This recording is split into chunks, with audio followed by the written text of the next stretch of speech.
Hello les amis, j'espère que vous allez bien, bienvenue dans ce nouvel épisode. Je me présente, Bentoubab, auteur-illustrateur, je travaille principalement en micro-édition et en auto-édition, excusez-moi. Je fais principalement du conte illustré, un petit peu de bande dessinée, surtout du livre illustré, du roman illustré aussi. Bref, un peu tout ce qui porte à illustration, hein. Je fais pas mal de choses, du jeu de société aussi, j'illustre du jeu de société. Et voilà, n'hésitez pas à aller faire un petit tour pour voir tout ce que je fais, et s'il y a des choses qui vous intéressent, c'est bientôt Noël, profitez-en. J'espère que vous allez bien. Qu'est-ce qu'on va faire aujourd'hui les copains? Aujourd'hui, je dois recevoir un truc que j'aimerais vous montrer, faire tester, mais je l'ai pas encore reçu. Donc en attendant, je me suis rendu compte que dans celui-ci, le carnet qui a plu, dont j'ai enlevé l'étiquette, mais c'est le Clairefontaine Goldline, 240 grammes et pas 140, parce que vous en avez deux. Vous avez un 140 qui est très très bien, mais à un papier assez fin, mais sur lequel on peut quand même faire de l'aquarelle. Et vous avez le 240. Un papier plus chargé, plus épais. On retrouve un peu la qualité de la gamme Gold Line, mais en mix média. Donc un papier assez lisse, avec une petite texture assez fine. Moi, je le préfère voilà, par exemple à l'Aquapad ou ce genre de papier, même si c'est pas exactement la même utilité. L'Aquapad, il va vraiment être dédié à l'aquarelle. Là, on peut faire un petit peu de tout. Et justement, comme c'est un carnet où on peut faire un petit peu de tout, je me suis dit, jusque-là, on avait testé tout ce qui était technique sèche avec du polychromose qui réagit très bien. On voit bien le grain du papier qui est très très intéressant. Vu qu'il est fin, on peut vraiment travailler en détail et en texture je vais y arriver. L'illustration qu'on est en train de faire, tout simplement. On avait fait un petit test avec des crayons de couleur aquarellables pour voir justement entre deux, et je crois que on avait fait un autre petit test avec toute la gamme Unipin de chez Mitsubishi, si je dis pas de bêtises. Et puis c'était tout. Et je me suis dit, en fait, on n'a pas encore testé tout ce qui est peinture, histoire d'essayer de charger la feuille au maximum pour voir un petit peu comment elle résiste, si elle gondole, voilà, ce genre de choses. Au début, j'hésitais, je m'étais dit, ça serait intéressant aussi de faire un test vraiment aquarelle. Parce que là j'ai fait un test avec les crayons de couleur aquarellables, mais faire un test vraiment aquarelle très mouillé pour voir aussi comment le papier réagit, pour voir s'il supporte un peu tout ça. Je vous ai pas dit le prix, mais on est à 13 €. 13-14 € le carnet. Donc voilà, moi je le trouve pas excessif au niveau du tarif. On est sur un carnet à spirale, des bonnes spirales bien grosses, bien épaisses qui vont tenir dans le temps. Moi, pour avoir testé pas mal de carnets Goldline en 140 grammes, ils tiennent bien. Et la spirale, ça peut être sympa de temps en temps pour pouvoir bosser à plat. C'est quand même cool par rapport au relié classique. Voilà, tu vois, je te tutoie maintenant. Voilà, tu vois un peu, on peut. Vous voyez, on peut le mettre comme ça et c'est tout aussi intéressant. Écoutez, on va s'y coller tout de suite. En peinture, je reviens sur la gamme Colibri, qui est une peinture imitation acrylique, mais complètement biosourcée et écologique. Donc c'est en fait, au lieu d'avoir c'est des pigments mélangés avec un liant. Généralement pour l'acrylique, c'est un liant en plastique, c'est de la pétrochimie, pour pouvoir justement avoir ce côté plastique de l'acrylique, justement. Polymère plastique, excusez-moi. Et là-dedans, en fait, ils l'ont remplacé par une résine végétale, en fait, tout simplement. Et le rendu est quand même très très intéressant. Je l'ai déjà testé maintes et maintes fois. Je vous encourage à aller faire un petit tour sur les autres vidéos que j'ai faites si vous voulez aller jeter un œil. Et voilà, je me suis dit, on va continuer à les tester sur ce type de papier pour voir un petit peu comment ça réagit. Et puis moi, ça me permet de voir aussi dans le temps comment elles tiennent. Là, ça fait pas mal de temps que je les avais pas trop pratiquées. Et ce qui est vachement intéressant, je vais vous montrer tout de suite, c'est que de toute façon, on va commencer un croquis avec le jeune. C'est que sur les tatous de chez Colibri, du coup, cette gamme-là, vous avez deux types de pots. Vous avez soit du petit vous avez soit du petit tube un peu de ce type-là, qui a le gros avantage d'avoir un espèce d'embout anti-gaspi, ce qui fait que même si c'est complètement sec et complètement bouché ici, en fait, vous avez juste à le tirer de ce côté-là et on récupère la peinture. Et du coup, vous gaspillez rien. Ça, je trouve ça en effet très très intéressant comme utilisation. Excusez-moi, je suis encore un peu enrhumé, c'est l'hiver. Et donc vous avez un autre type de pot plus classique, lui, avec un embout avec un, comment on dit ça, un genre de clapet, quoi, qui s'ouvre, je sais plus, voilà, un tube classique d'acrylique. Mais je les préfère limite ceux-là parce que ils tiennent vraiment dans le temps, ils sont bien bouchés. Vous savez que si vous pratiquez l'acrylique, le gros problème de l'acrylique, c'est qu'une fois que c'est sec, c'est plié, on peut plus rien faire avec. Et donc moi, ça m'est arrivé pas mal de fois sur des tubes d'avoir de la peinture qui sèche un petit peu comme de cette manière-là ici, qui empêche le tube de bien se refermer, et du coup vous avez votre tube qui sèche au bout d'un moment, et c'est un peu dommage, parce que ça coûte cher cette histoire, et on n'a pas envie de gaspiller de la peinture. Mais du coup voilà, ouais, c'est très très bonne peinture, avec ce que je trouve intéressant chez Colibri, c'est qu'ils ont une gamme pardon, de couleurs, un nuancier de couleurs très différent de ce qu'on peut retrouver chez des fabricants de peinture classique Beaux-Arts. Eux, ils vont plus se rapprocher un nuancier un petit peu déco, un petit peu, voilà, peinture, j'allais dire de bâtiment, quand même pas, mais peinture de mur, peinture de meubles, ce genre de choses. Donc on trouve des couleurs qu'on n'a pas l'habitude forcément de voir en classique, comme ce jaune un petit peu vert. Moi, je le trouve très très intéressant. Et du coup, voilà, comme d'habitude, à chaque fois, je dis que je vais, parce que ceux-là, ils m'ont gentiment été envoyés par Colibri, mais je vais compléter la gamme. Je ne prends pas le temps de le faire, mais je vais le faire dans pas longtemps, je vous assure. Et comme ça, on testera d'autres couleurs, ce sera sympa aussi. Bref, les amis, j'ai enfin retrouvé du temps pour faire un peu de jeux vidéo, donc je me suis dit tiens, on va faire du God of War, on va faire Kratos. Je me suis pas mis sur God of War, mais je sais pas pourquoi, je me suis dit tiens, je l'ai quasiment jamais dessiné. Lui, je l'ai dessiné une fois pour une commande, un truc comme ça, et puis c'est tout. Donc je me suis dit oh, ça serait quand même sympa. Est-ce que ça tient comme ça? Oui, ça devrait tenir comme ça de toute façon. Je vais pas non plus copier le modèle, hein, c'est juste pour s'inspirer un petit peu du détail. Et puis voilà, du coup je m'étais dit on va se coller là-dessus, on va voir un petit peu ce que ça donne. Voilà un peu l'idée, je pense vous avoir à peu près tout dit. Bien sûr, je vous mets tout ça en lien dans la vidéo quand elle sera montée et balancée sur YouTube. Sinon, voilà, tout simplement, un Gold Line à Clairefontaine, Gold Line, pardon, 240 grammes. Et Colibri Tattoo, vous allez voir, vous allez taper ça sur le net et vous allez tomber sur tout ce qu'ils font. Et vous allez voir que c'est pas mal du tout, que c'est très très intéressant. Allez, on va s'y coller tout de suite, et puis s'il y a des choses qui me reviennent au fur et à mesure, je vous les dirai. Mais je pense que j'ai fait le tour, vu que c'est des produits que j'ai déjà un peu testés. Mais voilà, comme ça on va vraiment voir. Je vais essayer de le charger, je vais essayer de pas mettre trop d'eau justement, et de le charger en termes de peinture, pour justement faire un prochain test plus aquarelle, plus chargé en eau justement. Donc on va voir un petit peu ce que ça donne. C'est parti, les amis, c'est parti.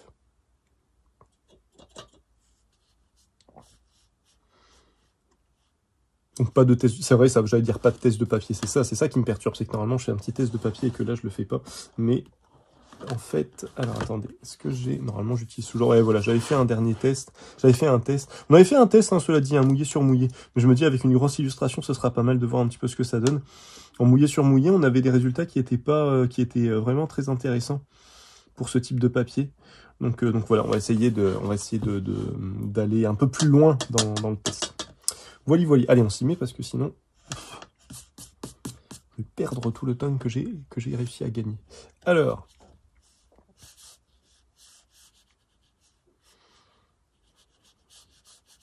ah oui, un pinceau, j'utilise, c'est un Raphaël synthétique plat. Voilà, classique, il n'y a pas de. Je vais essayer de tout faire avec celui-là. Parce que vous allez voir le plat, ce qui est vachement intéressant, c'est qu'on peut, je vais y arriver, on peut à la fois le travailler en épaisseur et je vais y arriver, et en, je me galère aujourd'hui, et en détail. Vous allez voir tout ça. Alors là, le but, je travaille un petit peu différemment de d'habitude, c'est que je vais essayer de faire une forme et de la remplir un peu d'une manière un petit peu sauvage.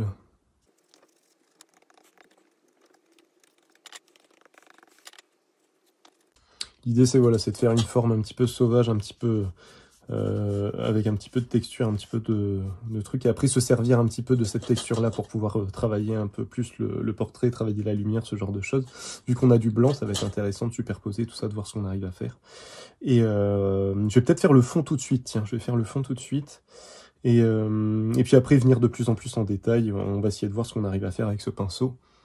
Voir un petit peu ce qui est intéressant. S'il est intéressant ou pas.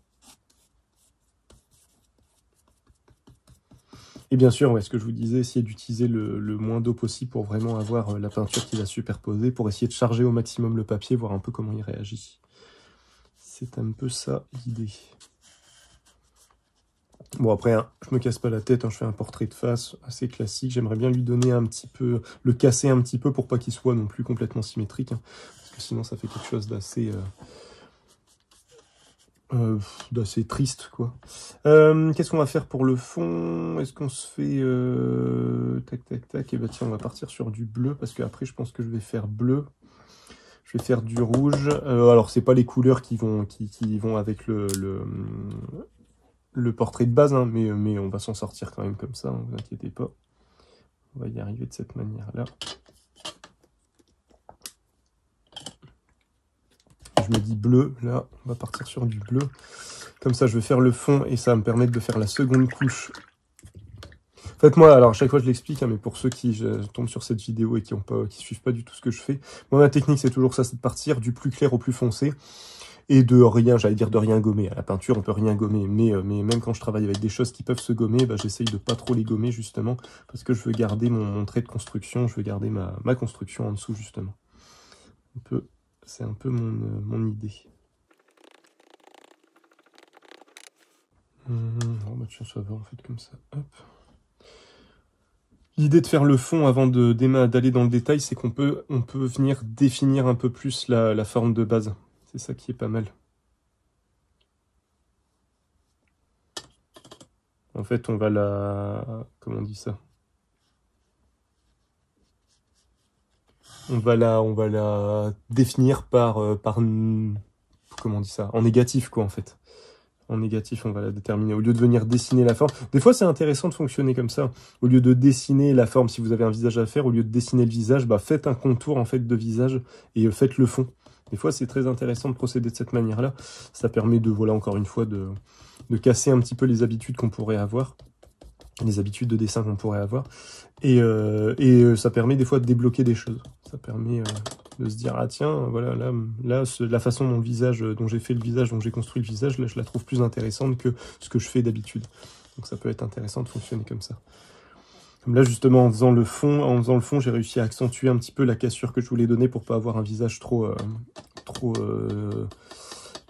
symétrique. Du coup, voilà. Bah là pour le fond je pense qu'on est pas mal. Je vais attaquer un petit peu là, on va venir détailler un petit peu le visage, on va essayer de commencer à le construire tout doucement, donc avec les yeux, les sourcils, le nez, tout ça. On va essayer de voir un petit peu ce qu'on arrive à faire.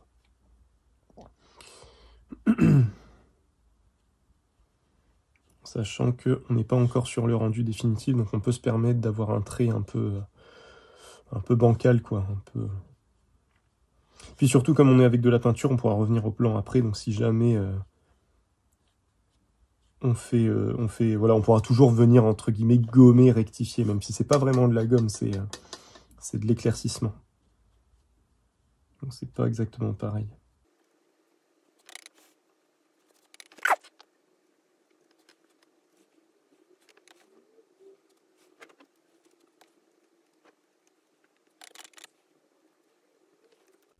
Alors moi, il faut que je me méfie, j'ai tendance à un peu trop charger à chaque fois.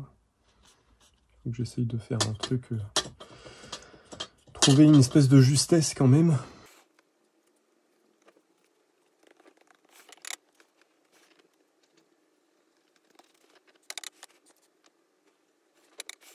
Ouais, pourquoi God of War? Parce que en fait, j'ai...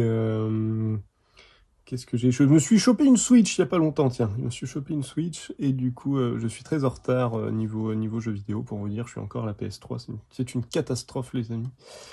Mais du coup, je rattrape tout doucement mon retard. Alors God of War, c'est un peu dommage parce que du coup, je pourrais certainement pas le faire sur Switch. À mon avis, ça reste de l'exclu PlayStation. Non, et puis surtout, j'ai vu les Game Awards il y a pas longtemps et du coup, j'ai vu pas mal de jeux, dont God of War, et je me suis dit, ah là là, qu'est-ce que c'était bien God of War quand même. Qu'est-ce que c'était vachement bien. Et du coup, ça m'a donné envie d'y rejouer. Et comme je ne peux pas y jouer pour l'instant, je me dis, bah, je peux toujours le dessiner. Je peux toujours le dessiner, ce sera déjà pas mal. Voilà un peu le pourquoi du comment, ce qui m'a amené à dessiner du God of War.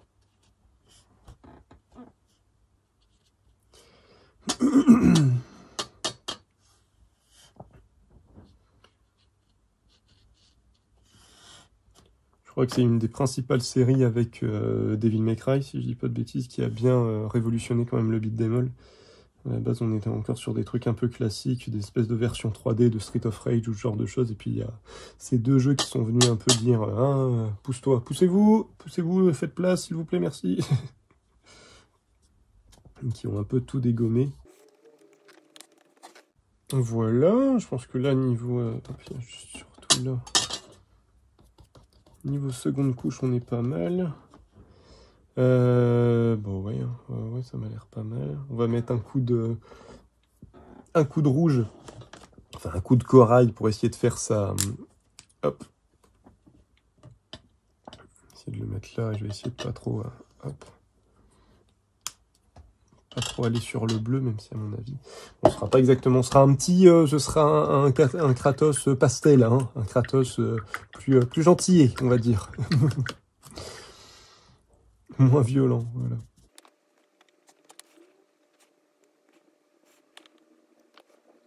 Non, par contre, je me rends compte d'un truc. Le fait d'avoir... parce que du coup... d'avoir une nouvelle console, une console de jeu, déjà je retrouve le plaisir de jouer vraiment sur une console et plus sur... à la base je continuais, j'ai pas arrêté de jouer, hein, mais je continuais plus à faire du jeu vidéo sur mon téléphone. Et deux choses.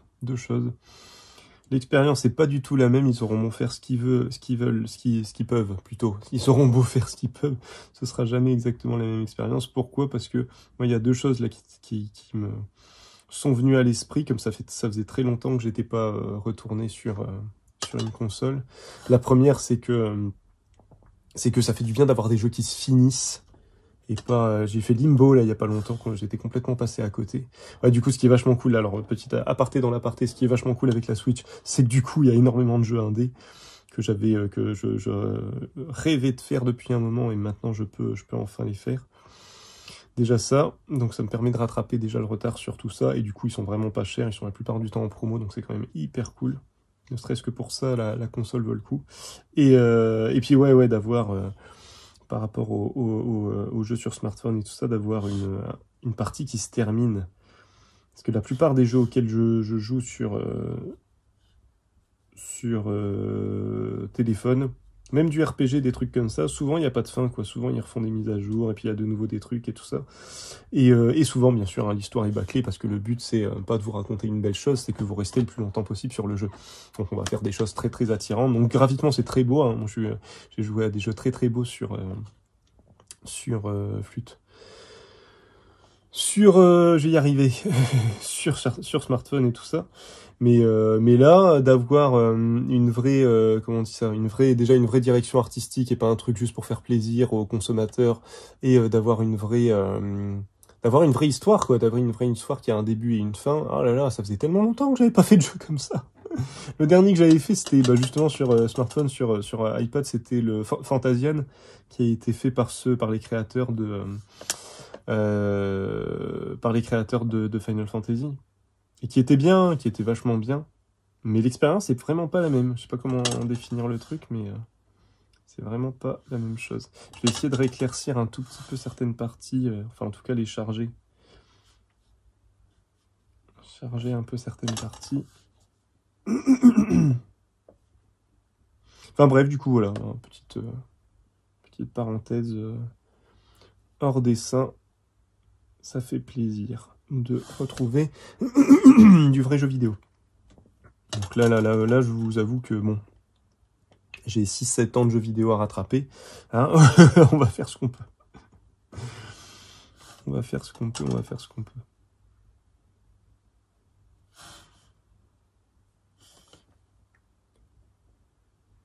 Bon, je vais m'arrêter là pour l'instant. Je vais essayer de commencer, parce que là j'ai l'impression de plus y voir plus clair. Je vais commencer à essayer de faire un espèce d'ancrage définitif avec le violet.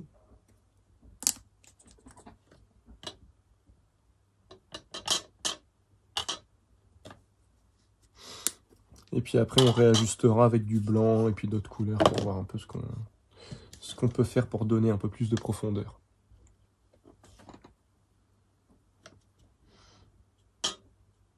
Mais du coup, ouais, pour finir sur la parenthèse jeux vidéo, toujours est-il qu'il y a plein de jeux que je pourrais pas faire parce qu'il y a encore des exclus PlayStation, Xbox et tout ça, donc voilà. Mais bon, ça va, je devrais y survivre.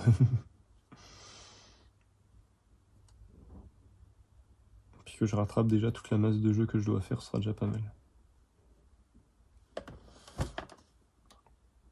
Oh, désolé, je fais trembler le truc.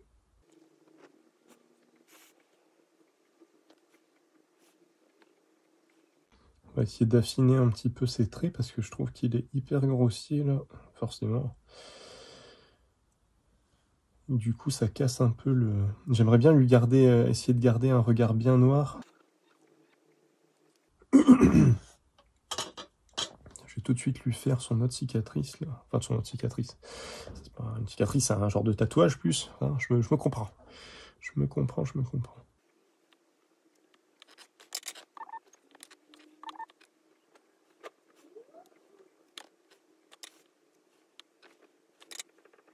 Ce que j'aime bien avec cette technique-là de peinture, enfin de dessin et tout ça, d'aller du plus clair au plus foncé et de venir vraiment détailler sur la fin, c'est qu'on peut modifier complètement le dessin. C'est ce que je trouve assez fou avec cette technique-là, c'est qu'on peut vraiment... là où je trouvais qu'il était un peu trop...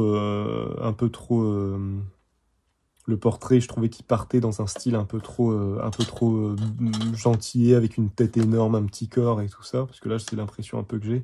Ben, normalement, je vais pouvoir modifier un peu tout ça avec juste la dernière couche. C'est pour ça qu'à chaque fois, le peu de conseils et de petits cours que je donne à des gens par rapport à la peinture, au dessin et tout ça, je dis tant que c'est pas fini, on peut pas dire. Ça sert à rien de s'arrêter, de déchirer sa feuille, de dire j'y arrive pas, c'est nul, tout ça. Non, tant que t'as pas fait les traits définitifs, c'est pas nul. Et même quand t'as fait les traits définitifs, il y a toujours moyen de faire quelque chose, quoi. De venir le retravailler. C'est ça qui est intéressant. C'est ça qui est vraiment intéressant. Et c'est ce qui est très compliqué à appréhender pour quiconque se met au dessin et tout ça, parce qu'on a envie d'avoir le résultat final tout de suite, très très rapidement. Mais il faut pas oublier que c'est une construction. Hein. C'est vraiment une construction. Et que vous pouvez encore... tout peut changer encore à la fin. Avec les derniers traits, tout peut être encore modifié, changé. Et c'est surtout là que c'est intéressant. C'est justement pour ça qu'il faut pas déchirer sa feuille, il faut pas gommer, il faut pas se dire allez je recommence. Non, faut pas recommencer. Il faut continuer sur sa lancée. Parce que c'est là que on vient chercher vraiment à comprendre son dessin. C'est là qu'on essaye de mettre en œuvre des techniques et tout ça pour dire bon bah là je suis parti dans un truc que j'aime pas trop, comment je peux faire, c'est quoi, c'est là qu'on résout des problèmes, c'est ça qui est intéressant, c'est ça qui est vachement intéressant. Si on suit juste une ligne, parce que j'ai l'impression beaucoup voient le dessin un peu comme ça, quoi. On fait les différentes étapes, on arrive à l'ancrage final et puis voilà c'est fait, c'est définitif et tout ça, c'est bien, et puis c'est vachement bien hein, d'ailleurs, hein, moi, je suis assez épaté par ceux qui arrivent ceux qui ne doutent pas pendant leur processus créatif. Moi, je suis dans un doute constant. Et alors, c'est chiant parce que j'arrive pas justement à avoir une confiance dans ce que je suis en train de faire. Mais l'intérêt de douter, d'être dans un espèce de doute constant quand on est en train de créer, c'est que tout peut être mis en cause et du coup, on est en une espèce d'apprentissage constant. C'est ça que j'aime bien. C'est pour ça aussi que j'arrive pas à me dire que je maîtrise quelque chose ou quoi que ce soit. Non, je me dis pas ça. Par contre, je me dis, là, je sais que je me lasserai jamais de dessiner parce que je suis tout le temps en train d'apprendre un truc. Je suis tout le temps en train de régler des problèmes, en fait. C'est ça qui est intéressant. Enfin, moi, je trouve ça intéressant. Après, on n'est pas tous foutus pareil, hein. Chacun trouve son bonheur et sa joie dans le processus créatif. Mais moi, ce que je trouve vraiment intéressant, c'est ça. De se retrouver devant des difficultés et d'essayer de voir comment on va pouvoir les gérer, ces difficultés. Et après, du coup, ce que je trouve intéressant, c'est qu'au final, quand je termine le dessin, au-delà du fait qu'il soit réussi ou pas, j'y trouve quand même dans tous les cas une satisfaction parce que je me dis, j'ai essayé. Est-ce que j'ai réussi ou pas, je sais pas, mais en tout cas, j'ai essayé d'aller... J'ai essayé de résoudre le problème. Et du coup, je vois à travers le dessin, je vois un peu tout le temps passé, le cheminement, tout ça. Et je me dis, bon, bah, peut-être que j'ai pas bien... peut-être que j'ai un peu merdé, peut-être que je me suis un peu foiré sur certains trucs. Mais en tout cas, j'y ai passé du temps, quoi. J'y ai passé du temps, j'ai réfléchi, je me suis posé des questions. Je suis pas rentré dans un espèce de processus créatif bête et méchant, il n'y a rien de pire. Où justement, voilà, je suis juste des étapes et puis le reste, on s'en fout. Je sais pas encore une fois si c'est très clair hein, ce que je dis, mais bref, voilà, c'est pour ça que j'aime vraiment bien cette technique-là. Je vais essayer, hop, alors attendez, comment je peux faire en fait? Il faut que je casse un peu tout ce que j'ai fait jusque maintenant, ce qui est un petit peu dommage. Est-ce qu'on peut quand même complètement repenser tout le corps alors que je l'avais défini d'une certaine manière?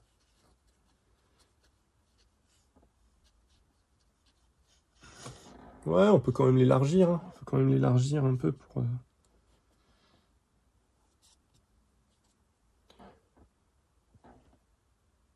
Oh, c'est pas déconnant, hein.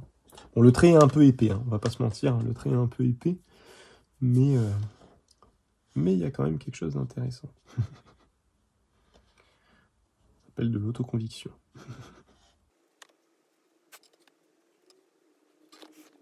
Ouais, quand je vous disais le nuancier, l'importance du nuancier aussi, c'est ça, quoi. C'est là le fait de travailler avec des couleurs justement de ce type-là, avec lesquelles je travaillerai pas forcément avec d'autres fabricants qui ont plus des couleurs classiques, ne serait-ce que déjà les primaires, là je les ai pas du tout. Et surtout, voilà, les couleurs un peu classiques, les bleu céruléum, bleu de cobalt, jaune auréoline, jaune de cadmium, rouge de cadmium, orange de cadmium, enfin bref, tout ça, hein, vous voyez un peu l'idée si vous peignez souvent. Et ben, c'est intéressant aussi d'avoir une gamme de couleurs complètement hors de ça. Bon, ça reste un Kratos un peu juvénile hein, quand même. Hein. Mais en même temps, je me suis inspiré des premières versions. Hein. Je l'ai pas fait avec sa grosse barbe et tout ça, je me suis inspiré vraiment de la première... des premières versions. Je me rappelle la découverte là c'était sur PS2 à l'époque, hein, sur PS2. Quand déjà le principe de l'écran d'accueil où on rentre directement dans le jeu, moi ça m'avait choqué déjà à l'époque. C'est tout con, hein, mais le fait de démarrer, et si je me rappelle bien l'écran d'accueil, il y a un nouveau jeu, sauvegarde et machin, tout ça. Et il y a sa tête à côté qui est en moitié. Et quand on appuie pour commencer le jeu, et bah la caméra et le jeu, on se dit pas mais on se dit ah merde, mais il y a pas de temps de chargement, on démarre tout de suite quoi. Et il tombe et il y a la cinématique et après on enchaîne. Enfin bref, il y a un côté un peu on dirait que le jeu te dit allez go maintenant. Un petit côté sergent instructeur les débuts de God of War. Avec tout le côté violent en plus, ça collait bien au truc là. Ah, et puis petite parenthèse aussi, ça fait plaisir d'avoir un jeu vidéo qui te... Comment dire? Là j'ai fini Limbo, alors je veux rien spoiler, mais la fin, elle est tellement abrupte, je m'y attendais pas, et en même temps, je me dis, ah, mais c'est logique, c'est tellement dans l'ambiance du... Bon, je vais pas spoiler pour ceux qui n'ont pas fait Limbo. Si vous l'avez pas fait, faites-le, il est assez rapide à faire. Je pense que, je pense que je dois faire partie des seuls qui l'ont pas encore fait, mais il est vraiment très très intéressant à faire, il a... Une belle poésie sombre, bien sombre. Bon, là, on est pas mal, je vais arrêter parce que le problème, c'est ce que je disais, le problème de cette technique, c'est que moi, par exemple, je sais jamais... alors, moi, déjà, je ne sais pas m'arrêter, mais de base, avec cette technique, en fait, comme on fonctionne pas par étapes précises, on peut toujours se dire, ah, bah, je peux toujours en rajouter. Je peux toujours en rajouter, Et moi, ça, c'est mon souci, c'est que j'ai tendance à trop en rajouter et du coup, par finir par arriver à voilà l'espèce d'équilibre où c'était clair, on comprenait tout, c'était bien, et tout doucement on va passer de l'autre côté où c'est de moins en moins clair, on comprend de moins en moins ce que tu as voulu dire, ce que tu as voulu faire, ce que tu as voulu dessiner. Voilà. Le blanc il part un petit peu plus en... Oh ça va, c'était la première. Il doit la résine végétale, elle doit un peu plus comment dire, se désamalgamer, je sais pas comment voilà, se dissocier un petit peu. Il y a une dissociation entre résine et entre liant et pigment. Mais en même temps, avec le blanc, c'est souvent ça. Hein. Le blanc, c'est le blanc de titane la plupart du temps, ou même le blanc de zinc, hein, cela dit, sont des pigments tellement épais, j'ai l'impression, comparé aux autres. Forcément, il faut que le blanc puisse tenir par-dessus. Donc, l'avantage, c'est que c'est un blanc très opaque. Surtout le blanc de titane, mais du coup il est tellement épais que c'est un des blancs qui par exemple en marqueur c'est très difficile d'avoir un beau blanc, C'est parce que si on veut un beau blanc, bah faut mettre du pigment, faut mettre de l'épaisseur. Et plus vous mettez de l'épaisseur, plus vous allez boucher votre marqueur, en fait, tout simplement. Donc je remarque ça, et du coup je remarque en peinture, ouais, généralement les peintures qui se dissocient, dont le liant se dissocie le plus rapidement des pigments, c'est souvent des blancs. C'est souvent des blancs. Il faut bien les réagiter pour... Bref, hein, vous m'avez compris, voilà.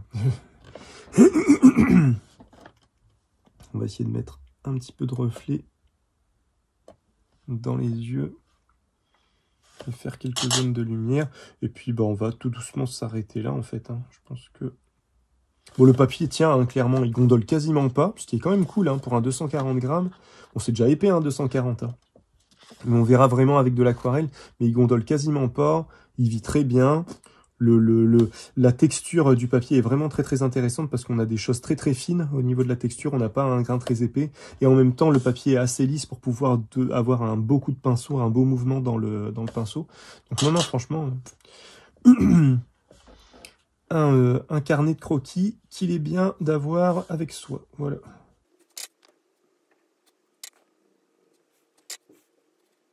J'ai pas l'impression qu'ils en font, que Clairefontaine en fait vraiment de la pub. C'est un peu dommage. Parce qu'il est vraiment bien. Il est vraiment intéressant comme carnet.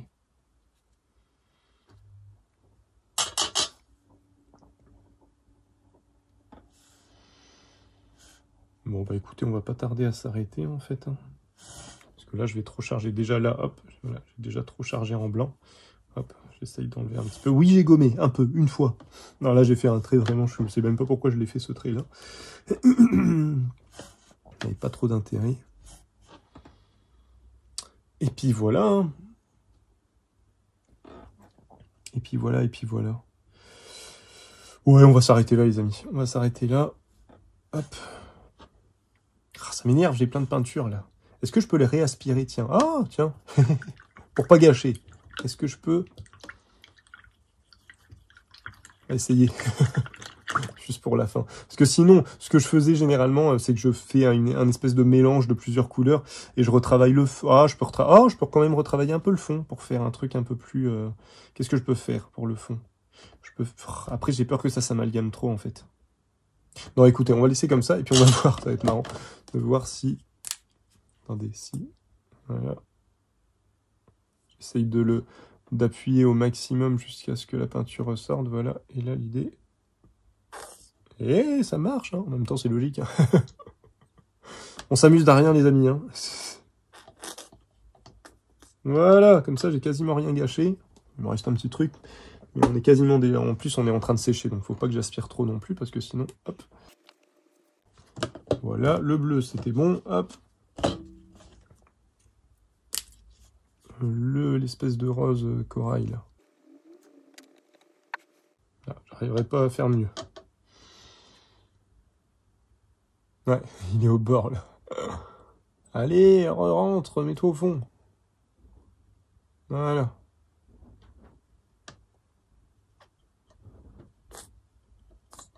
Voilà. Pareil, hein, je pourrais pas faire mieux. Le violet, le blanc, non. Le blanc, j'ai quasiment tout utilisé, donc ça va.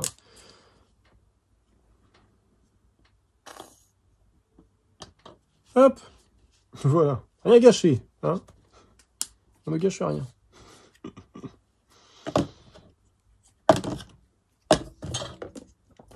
Et l'air de rien, chose que vous pouvez pas faire, que vous ne pouvez pas faire avec un tube normal, hein, en fait. Hein. Parce que c'est beaucoup plus compliqué d'aller rechercher. Enfin bref, voilà, bah écoutez, les amis, sur ces bonnes paroles, on va s'arrêter là. Bah voilà, ouais, non, qu'est-ce que j'ai pas grand chose à vous dire, hein, là-dessus, vous l'avez vu par vous-même, au-delà du dessin, machin, qui est ce qu'il est. Mais non, le bloc fonctionne très bien. On a quand même, la peinture sèche pas tout de suite dessus, ça passe pas au travers. Non, on est bon, hein. Ça a à peine gondolé, vous voyez, on le voit un petit peu là. Ça a à peine gondolé, la feuille est légèrement courbée, mais vraiment très très légèrement. Ça absorbe pas tout de suite, donc on a quand même le temps de le retravailler voilà, dans le frais. On va plus le voir avec l'aquarelle, ça ce sera plus intéressant au prochain test.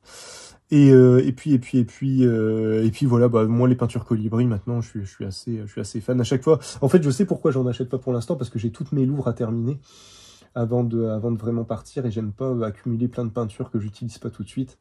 Déjà que là pour l'été, j'ai énormément de matos que j'utilise pas tout simplement. Donc ouais. Que je fasse un tri. J'ai une idée par rapport à ça, je vais vous les faire gagner. Je vais vous faire gagner vraiment les matos, le matériel que j'ai à peine utilisé. Donc je vais voir comment je fais ça, mais au prochain test, je pense que je vais essayer de mettre ça en place. Histoire, moi, de me libérer un peu, et puis vous, de vous faire gagner des trucs un peu sympas. Parce qu'il y a vraiment du matériel que j'ai utilisé qu'une fois, bon, qui est très très bien, qui est de très très bonne qualité, mais je n'utilise pas tout non plus, quoi. Bref. Et donc c'est pour ça que j'ai pas encore complété les couleurs de chez Colibri. Et bah écoutez les amis, voilà, qu'est-ce que j'ai à vous dire d'autre dessus? Non, donc un très bon bloc qui supporte à peu près tout. Encore une fois, toute la gamme Goldline, je suis pas très très fan de tout ce que fait Clairefontaine, en termes de papier plus classique ou papier aquarelle, mais toute la gamme Goldline, que j'ai énormément de mal à prononcer, est vraiment super intéressante à utiliser. Ça, je n'en démords pas. Je la recommande et la conseille fortement.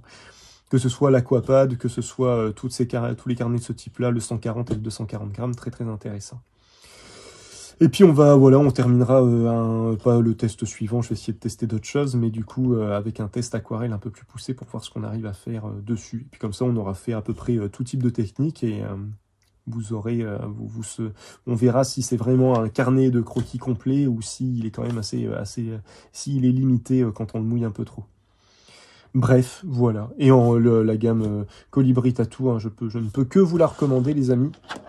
Très très intéressante, déjà pour son côté écologique, biosourcé, voilà, bref, parce qu'on sait tous, n'importe qui fait un petit peu de peinture sait que quand même, niveau écologie, c'est un peu moyen, hein, entre les résines, les pigments qu'il faut aller chercher par-ci par-là, les polymères, tout ça. Là, je sais pas, il faudrait que je demande à Colibri comment ils fonctionnent un petit peu au niveau des pigments. S'ils essayent de travailler au maximum en local, mais il y a des pigments, on peut pas, hein, je sais pas si c'est toujours le cas. Bref, est-ce que c'est du synthétique? Je sais pas. Parce qu'il y a des pigments qu'il faut aller chercher voilà, dans des roches, il faut passer la Méditerranée, tout ça. Bref, dans tous les cas, il y a de l'empreinte carbone là-dessous, les copains. On peut pas tout avoir non plus. C'est déjà bien qu'ils aient fait une résine végétale, c'est déjà très très bien. Surtout vu le rendu, on a vraiment, là vous le voyez, vous l'avez pas en vrai, mais on a vraiment la sensation de tester une acrylique un petit peu moins épaisse.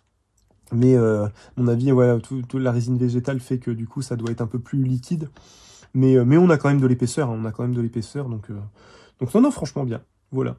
Voilà les amis, écoutez, sur ces bonnes paroles, si vous avez des questions, des commentaires, faut pas hésiter. Si j'ai dit des bêtises, faut pas hésiter à me reprendre, c'est comme ça qu'on avance. Et puis sur ces bonnes paroles, je vous souhaite une bonne journée, une bonne après-midi, une bonne matinée en fonction de l'heure à laquelle vous regarderez cette vidéo. Et je vous dis au prochain épisode. Prenez soin de vous, à la prochaine. Salut, salut.